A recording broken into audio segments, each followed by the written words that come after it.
Face à la pandémie, St. Pauli, le célèbre quartier du divertissement de Hambourg, est sous perfusion. Les mois passent et ces établissements restent obstinément fermés. Le couvre-feu a été le coup de grâce. Dans ces conditions, le quartier n'avait plus de raison d'être. Après s'y être enrichis, certains s'inquiètent désormais pour leur avenir. Notre quartier, notre Kiez sans lumière, c'était inimaginable pour moi. Les riverains sont en quête de nouvelles pistes pour surmonter la crise. Il faut anticiper l'avenir, car on n'en est sûrement pas à notre dernier confinement. La crise sanitaire va-t-elle transformer le quartier ?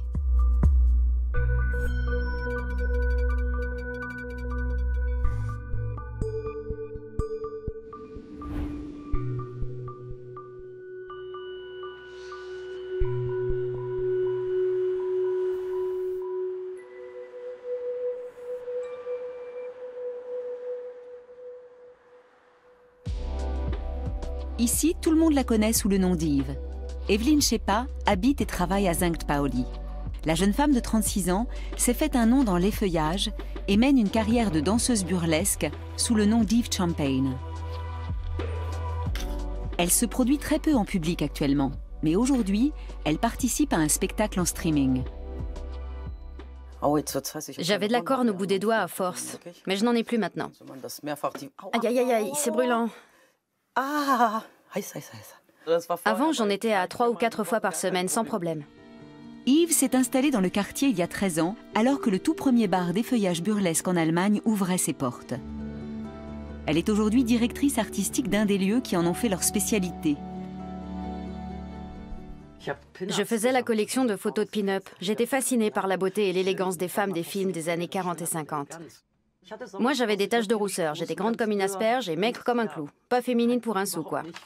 Ça n'a pas changé, vous me direz. Je fais toujours autant garçon manqué, mais la différence, c'est que je gagne ma vie avec ça. Le premier confinement a frappé de plein fouet son cabaret, qui devait fêter sa première année d'existence au mois d'avril 2020. Après l'assouplissement des mesures de confinement le temps d'un été, la plupart des 500 établissements du Kiez sont de nouveau fermés depuis novembre. En chemin, Yves passe devant son cabaret burlesque. Je ne peux pas faire autrement que de marquer une petite pause à cet endroit précis.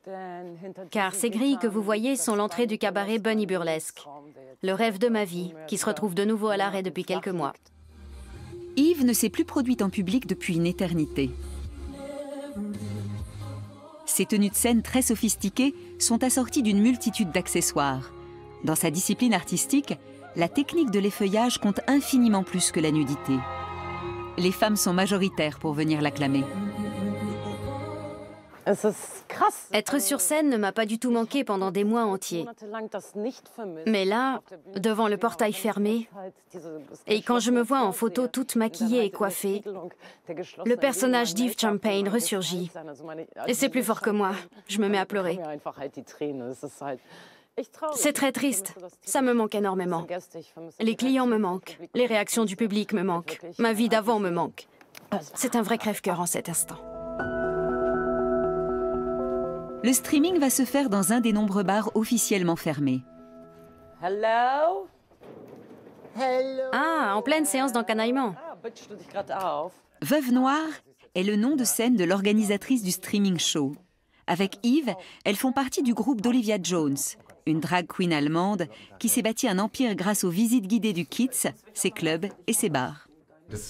J'ai la chair de poule chaque fois que je passe la porte de ce bar.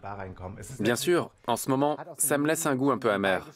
Ne serait-ce que parce qu'on n'a pas notre numéro habituel, très déluré et cochon, qui fait notre renommée. Quand on ouvre la porte, tout est sombre, il n'y a personne. C'est un peu triste. Mais une fois que je suis là, j'ai la sensation d'être à la maison. Lars Schütze est l'administrateur du quartier rouge. En temps normal, en début de soirée, un samedi, Kiez se parerait de ses plus beaux atours en attendant l'arrivée des visiteurs. Depuis 15 ans, Lars défend les intérêts de sa communauté. On peut dire que j'ai grandi ici. Mon père avait une station-service et un garage assez réputé. Il est évident que les entrepreneurs se serrent les coudes dans le coin. On vit du tourisme et on a tous le même but. Pas mal d'affaires ont déjà mis la clé sous la porte, mais la grande question est de savoir combien de temps on va encore pouvoir tenir. Le propriétaire d'un parking souterrain en a vu d'autres.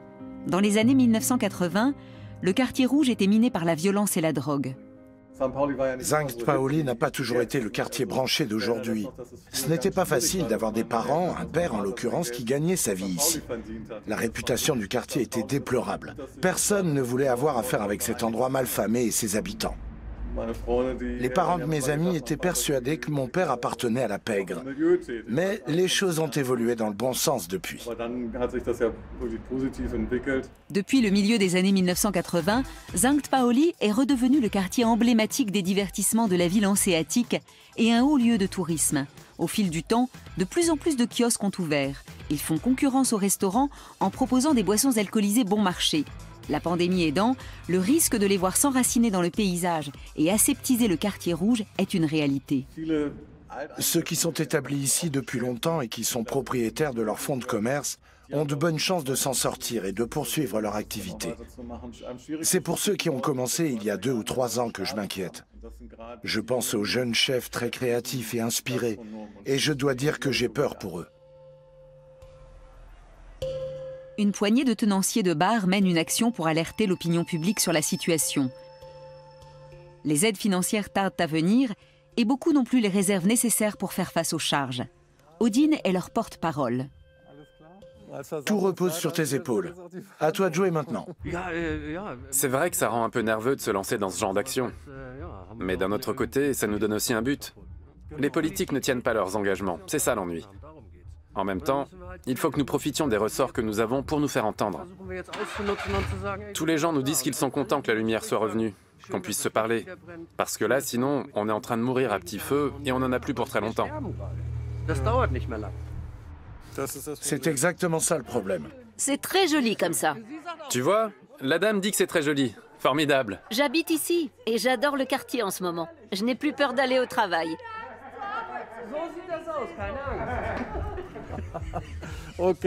À un de ces jours.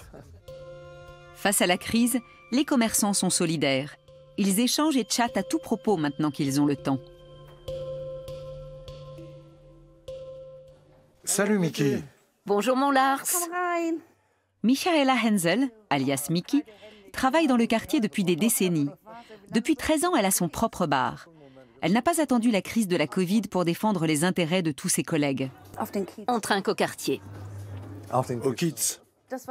Ce qu'on vend ici, ce qui nous fait vivre, c'est la culture des bars. Elle est faite de la rencontre entre des gens qui au départ ne se sont jamais vus et qui font connaissance en engageant la conversation, en échangeant.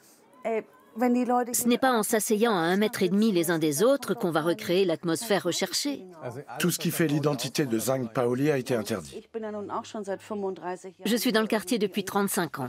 Et ce qu'on est en train de vivre, notre quartier, notre Kiez sans lumière, c'était inimaginable pour moi. Il faut quand même dire que là, on a une lueur d'espoir. Ça fait du bien à l'âme. Vraiment, je suis contente. Oui, bien sûr. Dis-moi, Lars, on reprendrait pas un petit verre? Bon, allez. On dit bien jamais 203, mais après on arrête. Le petit moment d'insouciance est de courte durée. L'agitation inhabituelle a attiré des curieux. Le besoin de convivialité est plus que jamais d'actualité. Il y a plus de policiers que de civils. Tous les débits de boissons ont baissé le rideau, sauf les kiosques qui ont l'autorisation de vendre de l'alcool jusqu'à 22 h. Mais il est formellement interdit de boire dans la rue. La pandémie génère des conflits bien spécifiques. Je me demande si ça sert à quelque chose de nous disperser. On sait à quoi s'en tenir. Vous pouvez très bien continuer à vous rassembler dans la rue. Le problème, c'est la consommation d'alcool. Nous allons devoir engager la procédure réglementaire à l'encontre des personnes qui ont enfreint cette règle. Vous ne trouvez pas qu'on pourrait aborder certaines choses avec un peu plus de retenue et de bienveillance? Vous voyez bien qu'on n'a pas conscience d'être en faute. Le véritable motif du rassemblement n'a même pas été évoqué. Mais le conflit s'arrête net et les sanctions sont pour l'heure oubliées.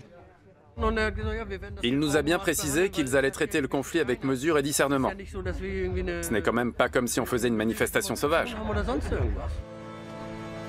Un conflit pour quelques malheureuses canettes de bière au lieu d'une fête débridée. Et si l'ambiance du Kiez changeait durablement? Le libertinage est le fonds de commerce de clubs de striptease comme le Susie's Show Bar. Merci d'être venu. Le check Corona pour se dire bonjour. Le mieux, c'est que tu te changes et qu'on attaque tout de suite après. J'y vais. Le bar mise désormais sur les prestations en ligne. Aujourd'hui, on effectue les premiers tests de prise de vue. Le gérant, Christian Schnell, a appris du confinement. Il prévoit de se lancer dans les shows virtuels sur le long terme. On a eu tout le temps pour se remuer les méninges. L'idée m'avait déjà traversé l'esprit, mais c'était resté à l'état de vague projet. Entre-temps, c'est devenu de plus en plus concret. Il faut anticiper l'avenir, car on n'en est sûrement pas à notre dernier confinement. Pour la danseuse Ocean, l'occasion est trop belle. Elle gagnait très bien sa vie au Susie's Show Bar avant. Il n'y a plus du tout de tourisme. On avait énormément de visiteurs et de clients qui venaient d'autres villes d'Allemagne. Et comme tous les hôtels sont fermés en ce moment, la situation est catastrophique pour nous. Certains samedis soirs, il y avait jusqu'à 20 danseuses qui travaillaient dans le bar.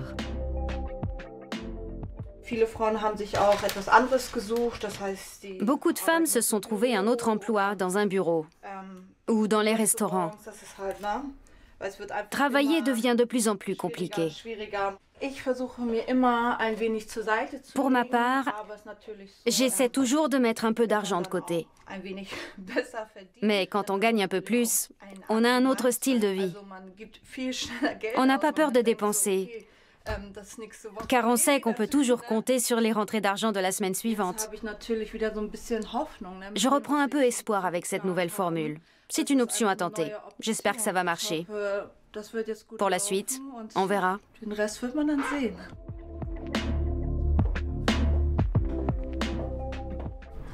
Tout est prêt. Les bougies sont allumées. Il ne manque plus que la musique et on peut y aller. Ocean a commencé comme gogo danseuse. Elle travaille au bar depuis 1 an et demi. Il faut que ça tourne. Tu pourrais me faire un effet brouillard? Non, je peux pas. Et le son un peu plus fort, s'il te plaît. Ocean, je crois que je vais t'arracher la tête. Tu vois pas que je suis en train de le faire? Le Susie's Show Bar a été le premier club de striptease allemand à ouvrir ses portes. C'était en 1984. Et beaucoup d'autres établissements ont suivi depuis. Mais les loyers exorbitants du quartier ont mis beaucoup d'entre eux à genoux, même avant la pandémie. Il y avait beaucoup plus d'établissements sur la grosse Freiheit avant. C'est pour ça qu'on a fait un maximum pour maintenir à flot les clubs de la Reeperbahn. Car c'est l'âme des lieux. Ce petit truc en plus qui attire des tas de gens. L'ambiance sulfureuse de la Reeperbahn exportée dans les foyers. C'est l'idée. Et une raison d'espérer pour les différents acteurs. Mais l'atmosphère du Kiez est-elle compatible avec le virtuel? Pour tous les connaisseurs du quartier, le Susie's Show Bar est une référence. Christian compte bien exploiter son image de marque. Je crois que beaucoup se mettent en appétit à la maison. Et ils enchaînent avec la visite de l'établissement. Naturellement, en live, c'est complètement autre chose. Mais il y a une niche, c'est sûr. Les clients sont de plus en plus nombreux. Et on n'a pas l'intention d'être en reste. On veut être des pionniers et on veut innover. Le projet est aussi ambitieux que le marché érotique est âprement disputé sur Internet. Pour contrebalancer l'absence d'événements en présentiel, on table sur de nouveaux atouts, comme les contenus interactifs à la demande. On montre un petit clip où tu vas être présenté. Tu t'assois sur la chaise dans une position un peu sexy, ou tu te mets à côté. C'est bien comme ça? Ou j'ai l'air d'être un boudin? Non. Arrête d'écouter ces conneries. Des danseuses au personnel du bar, tout le monde vit des généreux pourboires laissés par des clients réels. Au Susie's Show Bar, les gens vont pouvoir conserver leur emploi. Mais qu'en est-il ailleurs? Je crois que beaucoup ne vont pas s'en remettre, et c'est très triste. On ne sait pas qui va prendre la relève, d'où va venir l'argent et qui sont les gens qui vont contrôler le business par la suite. Autant d'inconnus pour l'avenir. Pour sa prestation en live, Henrik Schmidt se transforme une fois par semaine en veuve noire. Fais attention, on ne peut pas en montrer trop pendant ton show. Oui, il faut qu'on reste prudent. Mais si tu essayais d'enfiler ta tenue pour voir. Je n'ai pas le droit de me changer ici. Pendant le streaming, je ne peux pas me déshabiller. Eve a apporté un costume de Dark Vador. Elle possède 32 tenues différentes en tout. C'est l'heure de vérité pour moi. Espérons que je vais rentrer dans mon corset après les dégâts Corona. Ouais, je rentre dedans. Hurrah, je rentre dedans. En Allemagne, tout le monde connaît Eve et ses collègues drag queens. Leurs spectacles et les visites guidées du quartier sont un véritable pôle d'attraction touristique. Un marché juteux également. Je peux vivre très confortablement de mon métier de danseuse. Pour tout vous dire, je travaille à plein temps dans un centre de vaccination à Hambourg. Un job de 9h à 5h. En un mois, je gagne le tiers de ce que j'engrange en 3 nuits sur scène. J'avais une vie de rêve, un job de rêve que je n'ai plus. Mais je sais que c'est passager et c'est pour ça que pour quelques instants, je me réjouis tout simplement de faire revivre ce grand moment en sachant que je retrouverai la scène très vite. Plus que 14 minutes et on est en live. 14 minutes, très bien. Alors j'en profite pour m'éclater dans mon corset. Moi aussi, j'en veux un. Mais qu'est-ce que tu es magnifique. Je sais. Ça te fait une de ces silhouettes. Plus que quelques minutes, le track est intense. Et maintenant, attention, nous accueillons la grande, l'unique Eve Champagne. Je suis ta mère. Les emojis ne remplaceront jamais les applaudissements. Mais pour les deux complices, le streaming est déjà mieux que rien.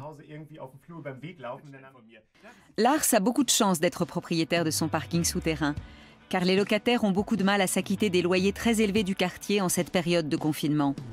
Un avantage qu'il partage avec Thomas Collin, qui en plus de diriger le théâtre St. Pauli, possède tout l'immeuble.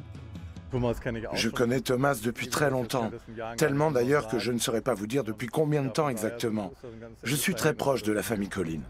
Les deux hommes ont grandi à l'extérieur du Kiez, mais leur point commun, c'est que leurs familles respectives avaient un lien très fort avec le quartier. Mon père et mon grand-père ont dirigé la salle de spectacle de l'Operettenhaus de 1960 à 1970.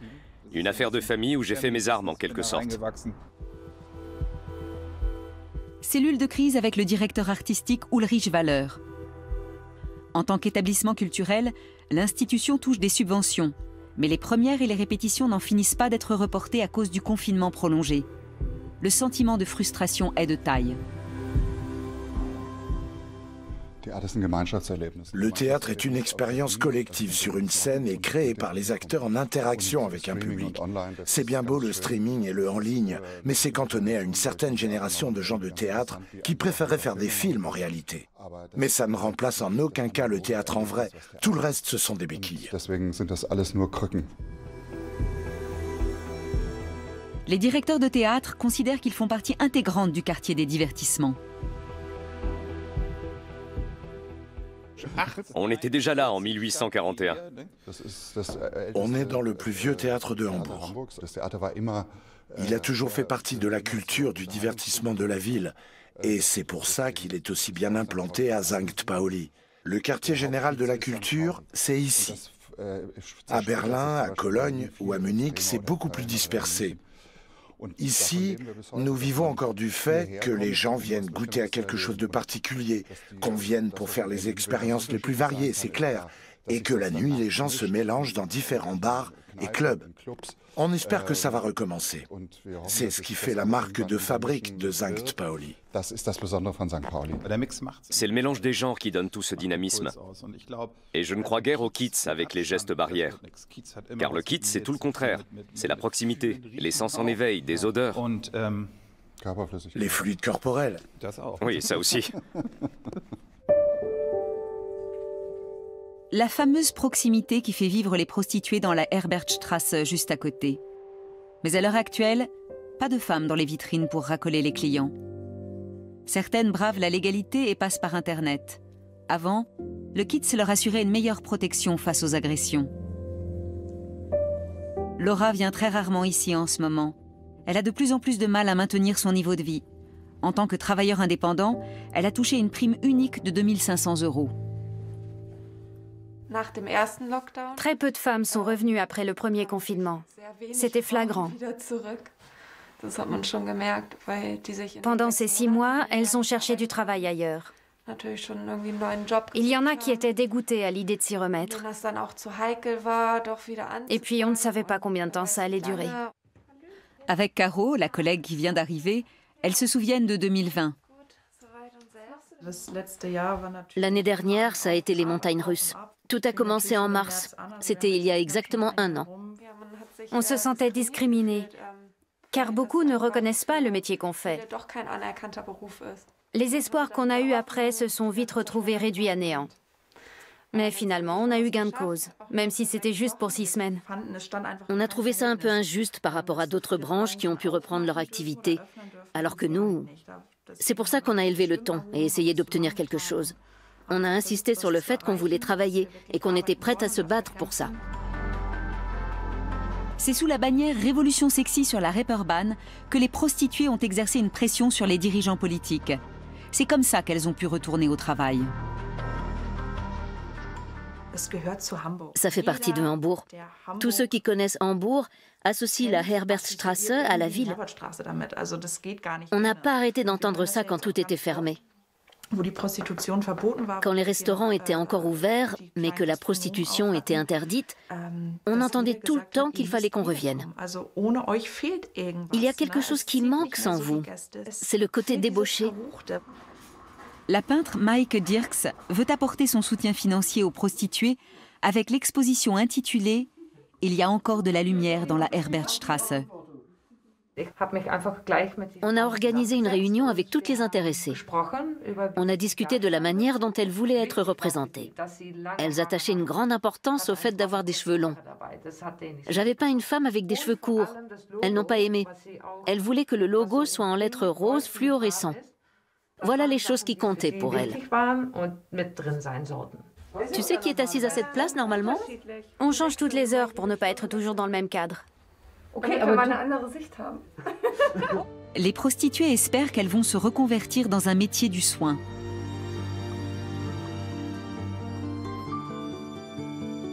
Autrefois, les touristes se pressaient sur le marché hebdomadaire de la Reeperbahn. Pour Evelyne, le confinement a été l'occasion de rencontrer des gens du quartier.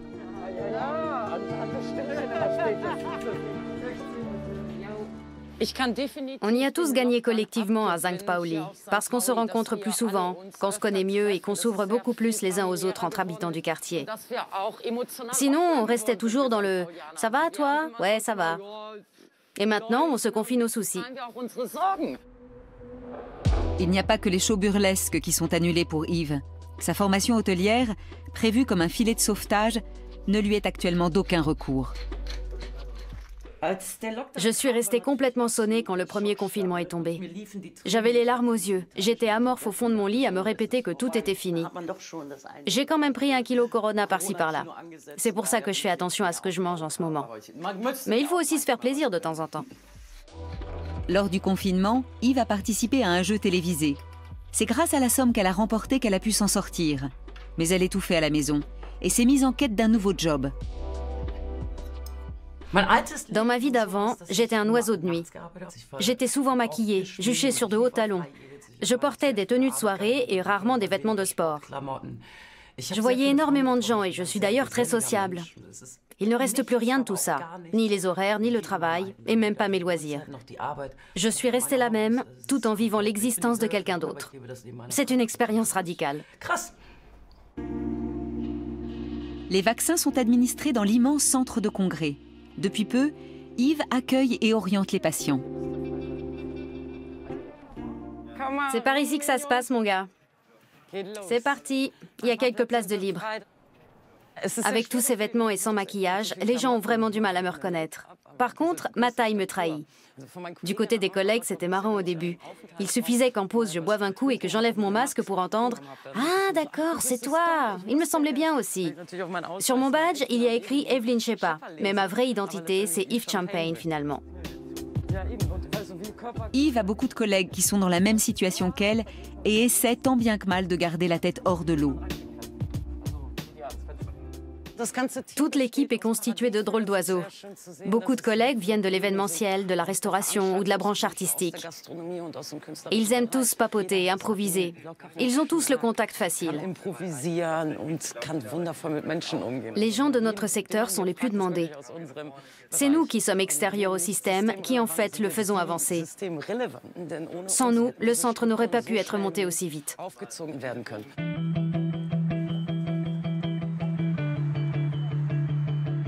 Depuis 1953, zum Goldenen Handschuh, à pignon sur rue dans le Kiez.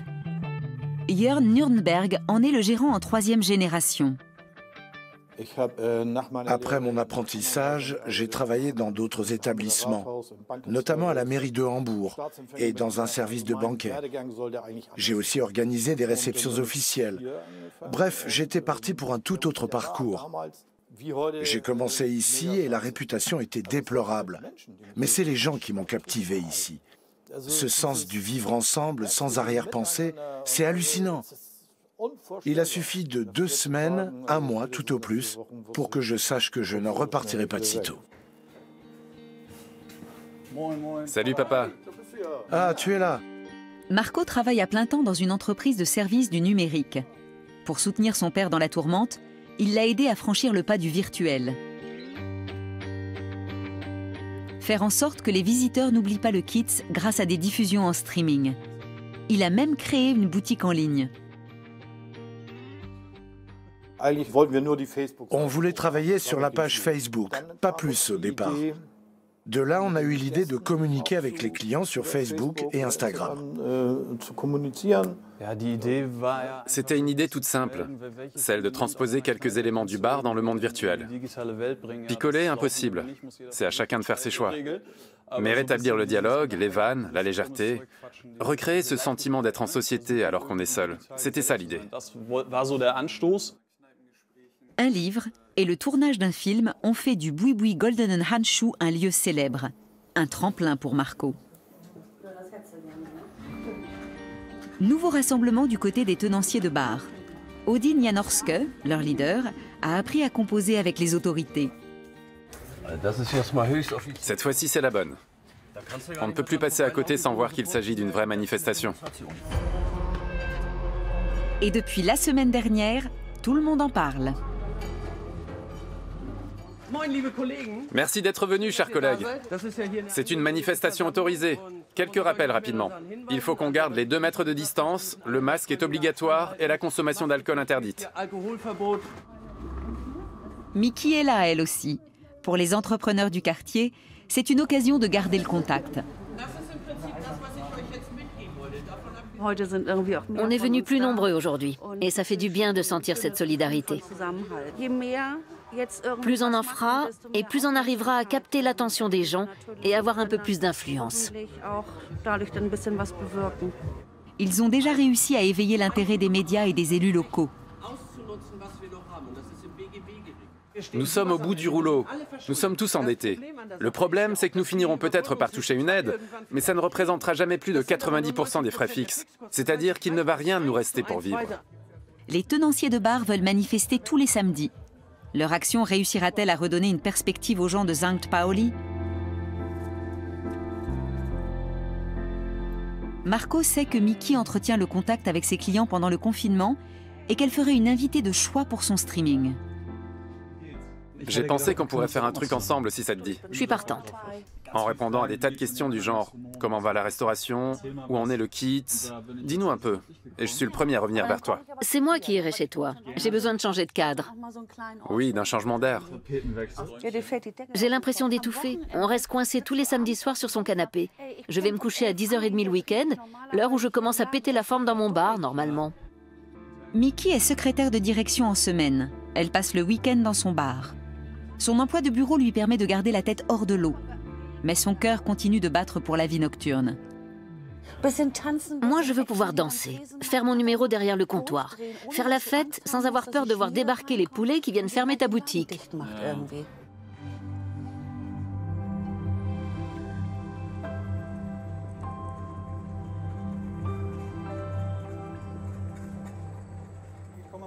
Miki et les Nürnberg se connaissent de longue date. Ils sont toujours heureux de se retrouver. Où je me mets? Là, à côté de moi. Et Jörn? Là, dans le coin. La caméra est grand angle. Comme ça, j'aurai l'air encore plus grosse. Mais non. On t'a compris, toi, là-bas. Allez, c'est parti. Bienvenue dans notre soirée du samedi en direct du Goldener Handschuh. Merci de me recevoir. Mickey est avec nous. Bienvenue, ma chère Mickey. C'est bien que tu sois là. Deux personnalités emblématiques du Kiez que les habitués des deux bars sont très heureux de revoir.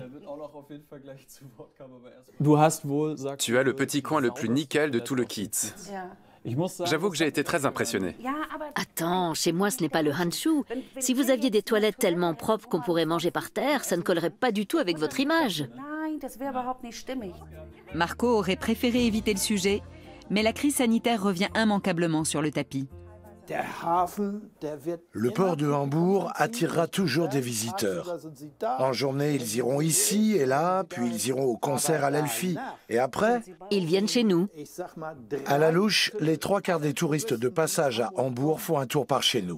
Et qu'est-ce qui les fascine? C'est notre diversité. On ne s'en sortira qu'à condition d'être tous soudés. Avec le milieu de la nuit, c'est important de ne pas l'oublier. C'est un ensemble. Sans le milieu, on perd notre identité. On n'est plus le Sankt Pauli. Plus on sera nombreux à rester, et mieux ce sera pour nous tous. La soirée a fait du bien à tout le monde, aux visiteurs du site comme aux tenanciers. On s'est super bien amusé. J'aimerais avoir le mot de la fin et dire à tous ceux qui nous regardent, quand on aura enfin le droit de rouvrir, soyez tous au rendez-vous. Tu dirais quoi d'un dernier petit schnapps pour la route? Un sambuca, ça te va? Volontiers.